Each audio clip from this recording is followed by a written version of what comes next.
Good day, everyone. I am Oliver Brent Delman. And I am John Paul Roman, and we are going to discuss about electrochemical corrosion. So, what is our learning goal for today? We must be able to understand electrochemical corrosion to know the process behind electrochemical corrosion. Wow. What is corrosion? Electrochemical cell corrosion is usually defined as the degrading of metals due to an electrochemical process.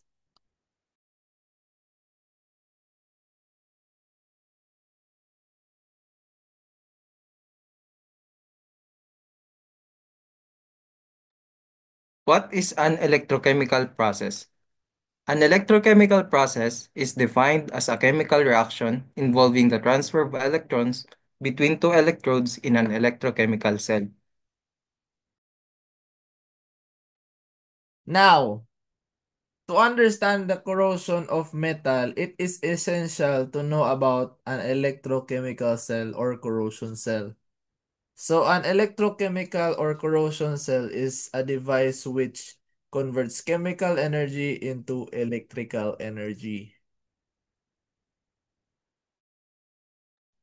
What is an electrochemical process? An electrochemical cell or corrosion cell is a device which converts chemical energy into electrical energy. In an In an electrochemical electrochemical cell, e- electrons liberated by oxidation of a species at one electrode, which is an anode, flow through an external conductor to a second electrode called cathode, where they are consumed by a reduction reaction. So the four fundamental components in an electrochemical cell are anode, cathode, metallic path, and electrolyte.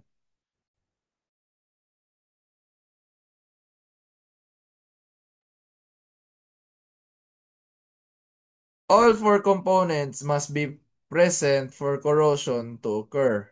Now, what is an anode? Anode metal at the anode is oxidized, causing it to lose mass or corrode metallic paths.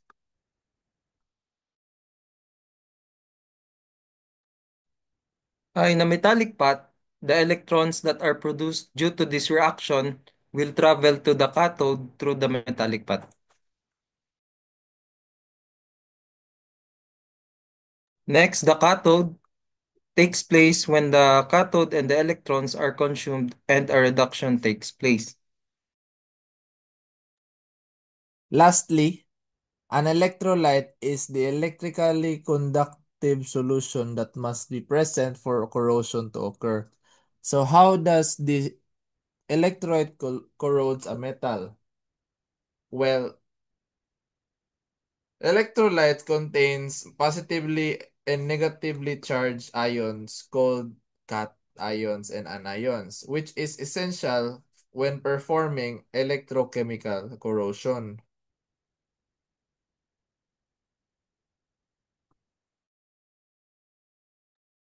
The iron electrode produces two electrons.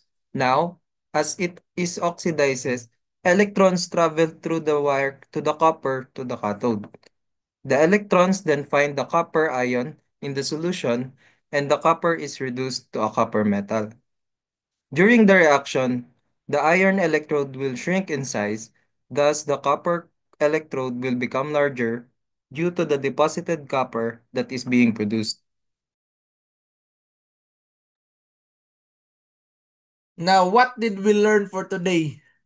We learned that if these certain cells are and elements are present, then they accelerate the corrosion and are collectively referred to as the corrosion cell or electrochemical cell.